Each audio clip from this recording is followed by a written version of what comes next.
Welcome to Estimating, the Value and the Best Practices. Who is this presentation for? Well, it's for team leaders and team members, teams that have complex projects that go along over time, teams that don't yet estimate their work, and studios who continue to miss estimates. Quick word about myself. I've been in the video game industry since the year 2000. I became a producer in 2007 and a Scrum Master in 2008, and now I am a senior Scrum Master and Agile coach. Oh, and I've been a cartoonist forever, so you'll see cartoons throughout this whole presentation. So why do we estimate? Well, we want to be able to gauge our work against time. Time management is a very important personal skill, and I like to think of some of these at-work skills paying off when you come home and use them in your personal life. So time management is certainly one of those. Also, we estimate because on the projects like gaming projects, we're taking a complex team of individuals and trying to guide them towards a shared goal, doing that over a shared schedule. So there's a lot of complexity there. Estimates are just one of the tools that we use to help coordinate all these diverse teams. I'm going to talk about a system of estimation that I propose and that I've used in the past to success. So let's talk a little bit about why I choose to estimate this way. First thing to keep in mind, though, is when we estimate, the goal is not necessarily to get faster. It's really about getting more accurate. We want the teams and ourselves and our leadership, really everybody involved, to have confidence in the workload that we're taking on, both in the short term and the long term. As we build out our long-term schedules, we're checking to make sure that we can fit all that work in that large schedule. And then inside each sprint, we also want to make sure we have a system that says, yes, we have confidence within this 2 or 3 week cycle that we're going to accomplish all the work that we're signing up for. The second goal of estimating this way is to foster honesty and open collaboration and communication. The system I'm going to talk about discourages inflating estimates so that everybody has a buffer in their estimate. We're talking about building honesty, not just in the estimating process, of course, but in the culture entirely. So to build that honesty, we have to understand that missing an estimate is acceptable because estimates are really just your best educated guess. So in the story mapping presentation that I gave on this channel, if you haven't looked it up yet, we talk about building out that large schedule, and we use an estimate system there called the t-shirt size estimates because we're looking at a very, very large 10,000 foot view. So we don't really have a lot of accuracy. We shouldn't expect that we're going to have a lot of accuracy at that beginning stage as we're plotting the whole thing out. So just small, medium, and large, and perhaps extra large is all you're really going to be considering.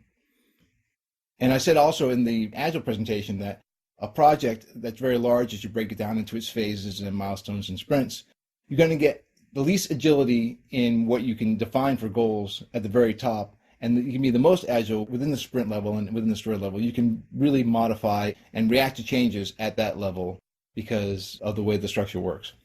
Estimates kind of work almost the exact opposite. So because you're at that beginning stage in the story mapping phase, you don't have a lot of detail to every little bit of the task. We use that wider form of estimating t-shirt sizes because you only have a high level view. You're not very detailed. And then during sprint planning, you're using story points. And for the sprint burn down, you're using ideal hours. This presentation is going to be talking about those second two, sprint planning using story points and sprint burn down using ideal hours. So story points, we'll spend some time on this.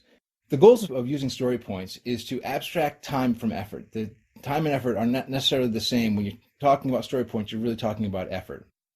And our goal, once again, is to get more accurate sprint to sprint of how many story points your team can take on inside of a sprint. Here's how I explain the use of story points and what I advocate for. You take a small, well-understood story and assign it a value of 1. It should be the small story that everyone on the team agrees. This is a very small story, easily understood. We've done this before. Give that a value of 1.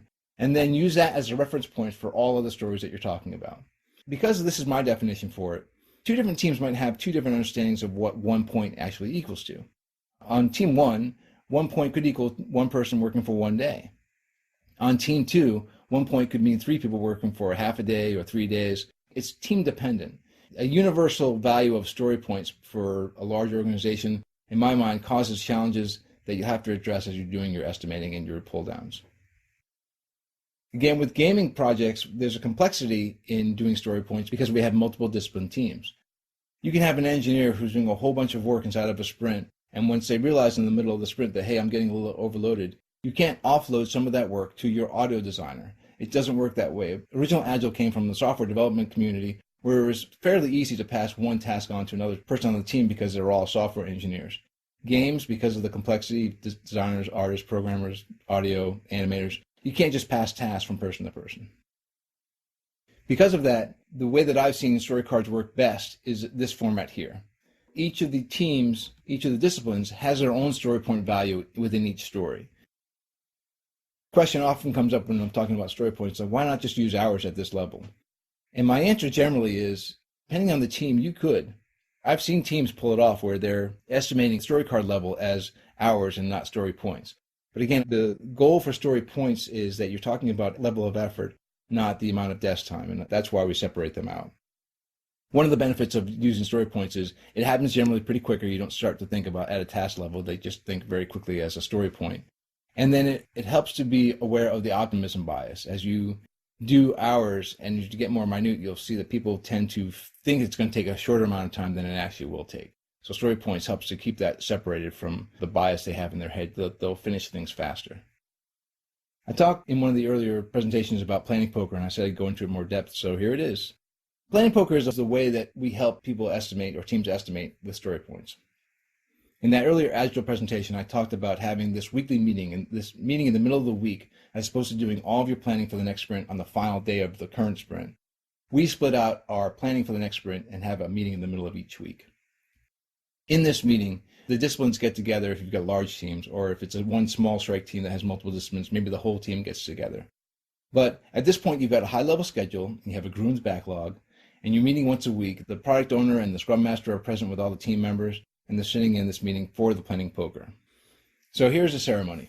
Everybody in the room is given a deck of cards, and they have only these values: 1, 2, 3, 5, 8, 13, 21, infinity, I have no idea, and coffee. So these are obviously the Fibonacci sequence, but again, it makes it easier for team members to kind of make a quick decision about what they think the cost is going to be, the story point value for each of those stories. So the product owner or the Scrum Master will read the story, and everyone at the same time will cast out their estimate onto the deck, onto the table.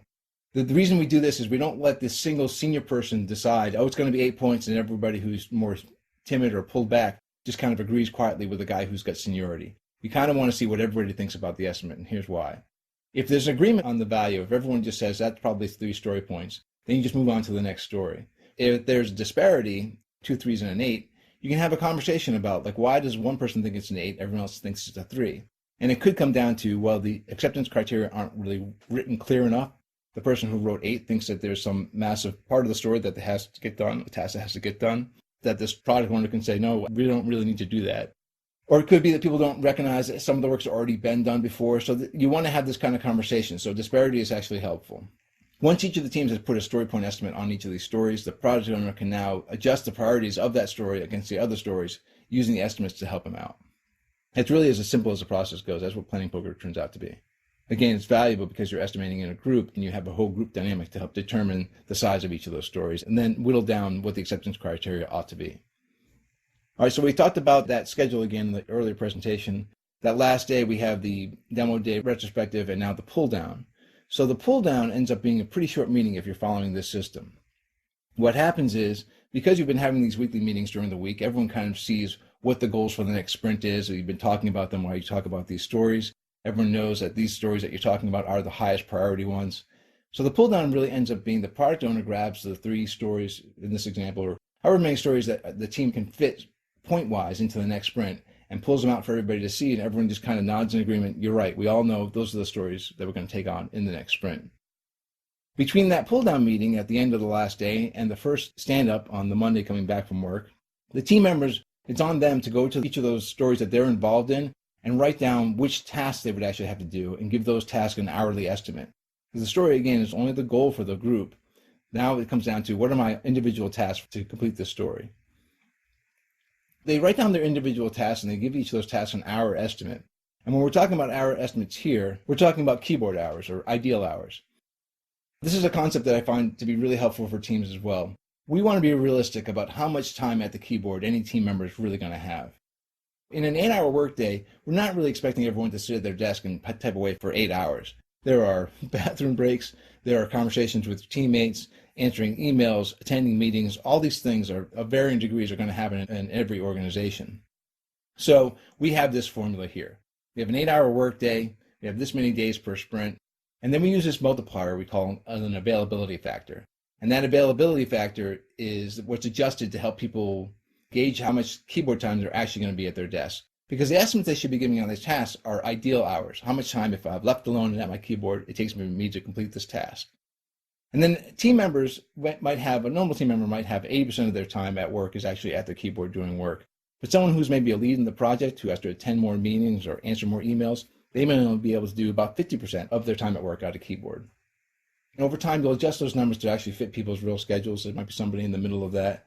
If they're a department lead on the team, like an art director or a tech director, they may have somewhere in the 70 or 60 range.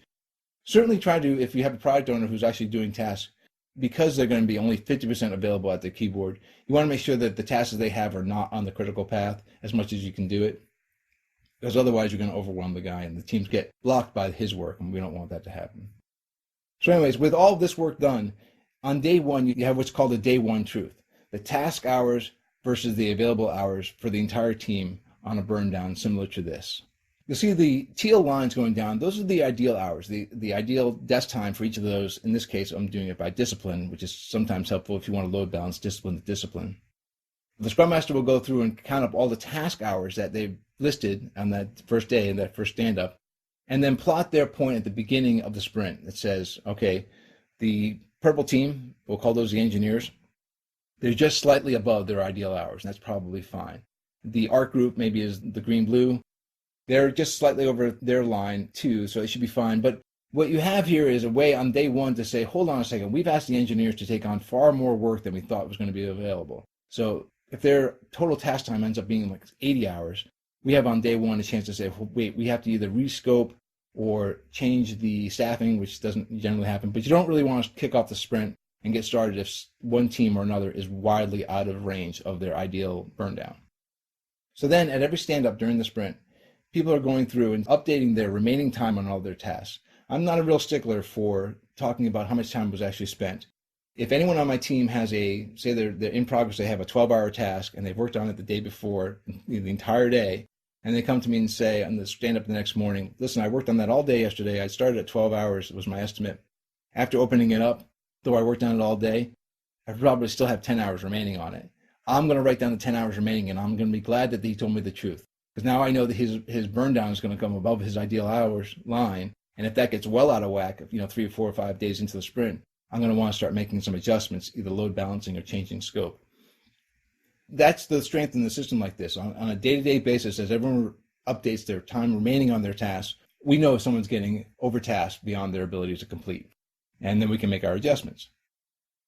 It's very important to remember. The time remaining on your task does not have to equal the original estimate minus the time that you spent. I really can't emphasize that enough. And this burn down really is a really good tool for load balancing, adjusting the scope, and adjusting the plans for the next sprint. So one of the other things it'll tell you early enough in this current sprint is what our plans for the next sprint may have to modify, because it seems like a lot of these things aren't going to get completed, or we're going to de-scope them and we're going to have to add those additional scope of the task onto a story in the next sprint. Teams that haven't been estimating for a while, they generally hear a term like, hey, I need you to give me on day one how many hours you expect on all your tasks. There's a fear in some people that these things are going to become weaponized. So I strongly advise you to keep a close eye on making sure that your estimates are not weaponized. You've got to take the fear out of people giving their estimates and missing those estimates. If this system becomes weaponized, people will be fearful of taking on unknown tasks. They're going to be unwilling to help in an area outside of their wheelhouse, and again, for many studios, you're going to rely on people to do things beyond just their general scope of work. And then people will start inflating their estimates, and they'll start polluting the planning. You won't really have a good understanding of how much you can actually accomplish sprint to sprint. So how do you help teams who are having trouble or a little bit concerned about giving estimates? Here's a few things you can do to help build in some safety. First is to offer less choices and then round up. Is it 1 day, 3 days, or 5 days? If they're like, well, I think it's probably about 4 days, give them the 5 days. I think it's about 2 days. We'll give them the 3 days. Round up, and that makes it a little bit easier, and they have less choices. They spend less time churning about what the answer should be.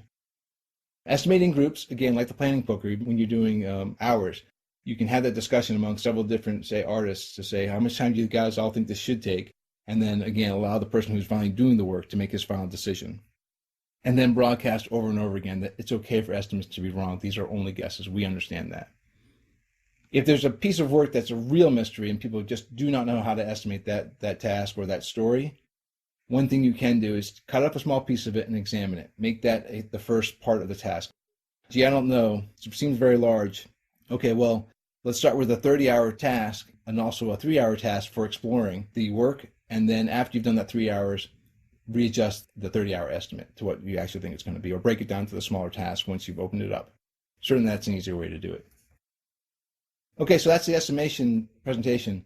Once again, in summary, sometimes these stories are a box of snakes. So it's okay to miss your estimates. You really want to estimate as a group. You want to update your time remaining on a daily basis, keep the team informed. Again, looking at the Scrum board together as a team is really, really important, and then seeing how much time is remaining on all the tasks. This helps with the communication lines about dependencies and blockers. Those kinds of things get elevated as soon as someone sees, hey, this thing I was working on is going to take a little bit longer. Wait, my task is a knockoff of that task, and we coordinate to make sure that we're not going to be blocked further on down in the sprint.